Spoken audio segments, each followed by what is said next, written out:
प्यारे दोस्तों, guidance corner में आपका स्वागत है। आज का हमारा विषय है एसएससी एमटीएस के बारे में आपको जानकारी देना। इससे पहली वीडियो में हमने government jobs after 10th class जो बनाई थी उसी का ये डिटेल इंफॉर्मेशन हम आप तक पहुंचा रहे हैं। एसएससी एमटीएस मल्टीटास्किंग स्टाफ जो एसएससी यानी स्टाफ सिलेक्शन कमीशन हर साल बहुत सारी वैकेंसीज निकालता है, उसके बारे में हम आपको जानकारी दे रहे हैं।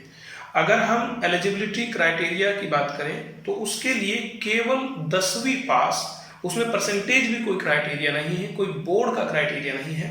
आपने कहीं से भी 10वीं पास की हो तो आप इस पोस्ट के लिए यानी एसएससी एमटीएस के लिए एलिजिबल हो जाते हैं। और इसमें हर साल बहुत सारी वैकेंसीज आती हैं, हजारों की तादाद में इसमें वैकेंसी आती हैं, तो एक अच्छी खासी नंबर है वैकेंसीज की। आप इसमें अप्लाई कर सकते हैं और अपनी जॉब ले सकते हैं। एप्लीकेशन फॉर्म कब निकलता है? नॉर्मली जो एप्लीकेशन फॉर्म का टाइमिंग है वो फरवरी या मार्च में निकलता है। जैसा अगर हम 2022 की बात करें, जो कैलेंडर एसएससी ने जारी किया है उसमें 22 मार्च से 30 अप्रैल 2022 तक एसएससी एमटीएस के लिए फॉर्म अप्लाई किया जाएगा। और इसकी जो फॉर्म की फीस है वो मात्र 100 रुपये है, और 100 रुपये भी SC ST PWD ESM यानी एक्स सर्विसमैन। यहाँ ESM की वजाहत करना ज़रूरी है। एक्स सर्विसमैन वो लोग हैं जिन्होंने भारतीय थल सेना, वायुसेना या जल सेना में अपनी सेवाएं दी हों। तो यहाँ मैं बता रहा था कि SC ST PWD ESM और फीमेल के लिए कोई फीस नहीं है, तो फॉर्म की उनके लिए कोई फीस नहीं है। एज लिमिट की अगर हम बात करते हैं तो इसमें 18 साल से 25 साल, कुछ नौकरियों में 18 से 27 साल की एज लिमिट होती है।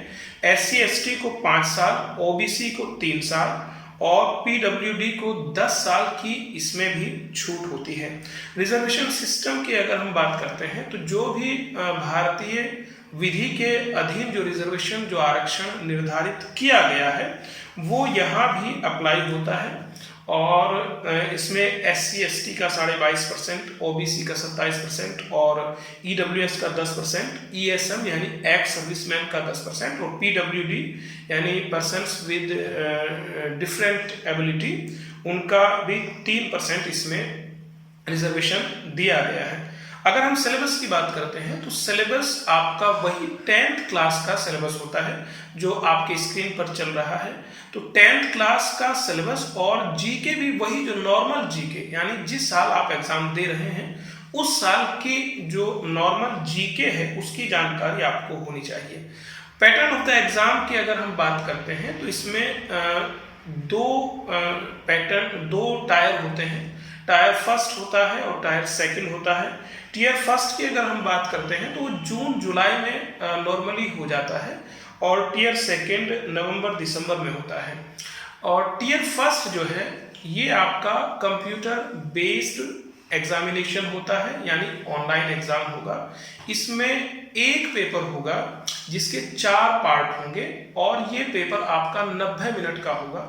एक एक पार्ट में 25-25 क्वेश्चन होंगे, यानी जनरल इंग्लिश के 25 question, general intelligence and reasoning के 25 क्वेश्चन और न्यूमेरिकल एप्टीट्यूड यानी कि मैथमेटिक्स के क्वेश्चन 25 होंगे और जी के यानी जनरल नॉलेज या जनरल अवेयरनेस के 25 क्वेश्चन आपसे पूछे जाएंगे। इस तरीके से 100 प्रश्न होंगे और वो 100 ही नंबर के होंगे।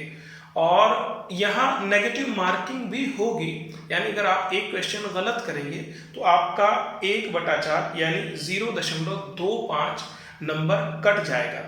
टीयर जो फर्स्ट है वो ही चयन का आधार होता है। टीयर सेकंड में जो आपका निबंध लेखन या पत्र लेखन आप करते हैं वो 50 नंबर का पेपर होता है और उसका 30 मिनट समय होता है। यहाँ हम आपको जानकारी दे रहे हैं कि उसमें निबंध या पत्र इन दोनों में से एक आपको लिखना होगा, जबकि 5 निबंध दिए रहेंगे और 5 आपके पत्र लेखन के प्रश्न होंगे। उन 5 यानी 10 प्रश्नों में से केवल एक प्रश्न का आपको उत्तर देना होगा और ये क्वालिफाइंग है, यानी कि इसके नंबर नहीं जुड़ेंगे, ये केवल आपको क्वालिफाई करना है। और क्वालिफाइंग क्राइटेरिया 40% जनरल के लिए और रिजर्व कैटेगरीज के लिए वो 35% है। यानी कि अगर आप टीयर सेकंड में जनरल कैंडिडेट्स 40% और जो रिजर्व कैटेगरी के कैंडिडेट्स हैं वो 35% यानी कि 20 या 17 नंबर लाते हैं तो आप पास माने जाएंगे। और फिर आपकी जो मेरिट आएगी उसके बाद आपका डॉक्यूमेंट वेरिफिकेशन होगा, यानी कि जो भी आपके शैक्षणिक प्रमाण पत्र हैं उनकी जांच होगी और आपका एक छोटा सा मेडिकल टेस्ट किया जाएगा।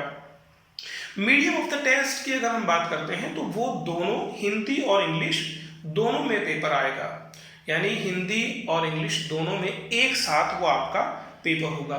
सेंटर ऑफ द टेस्ट इसके हमारे एसएससी के जो 9 रीजनल सेंटर्स हैं उनके अधीन जो भी सेंटर हैं कार्य कर रहे हैं। चूंकि ये ऑनलाइन एग्जाम होता है तो इसके सभी शहरों में सेंटर नहीं है, लेकिन मुश्किल से 100-200 किलोमीटर के दायरे में आपको इसका सेंटर मिल जाएगा, तो इसलिए कोई सेंटर को लेकर समस्या नहीं है। उसके बाद जो फाइनल मेरिट होती है वो पहले जो टीयर फर्स्ट का जो पेपर हुआ था उसी के आधार पर बनती है। और आपने जब ऑनलाइन फॉर्म भरा होता है तो जो भी आप उसमें स्टेट या जो रीजन सेलेक्ट करते हैं उनमें जो भी वैकेंसीज और आपके रैंक के हिसाब से अगर वो मैच करती है तो आपको वो अलाट कर दिया जाता है। इस तरीके से आपका चयन एसएससी यानी स्टाफ सिलेक्शन कमीशन में हो जाता है और इसमें आपको लगभग 30,000 रुपये सैलरी मिलती है, जिसकी योग्यता केवल 10वीं क्लास है।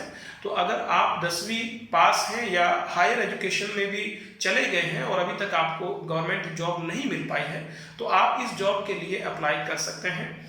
और इस तरह की और वीडियोस देखने के लिए गाइडेंस से रिलेटेड आप इस चैनल को सब्सक्राइब कीजिए और अगर ये जानकारी आपके लिए लाभकारी है तो इसे दूसरों तक पहुंचाइए यानी शेयर कीजिए। बहुत बहुत शुक्रिया। जय हिंद।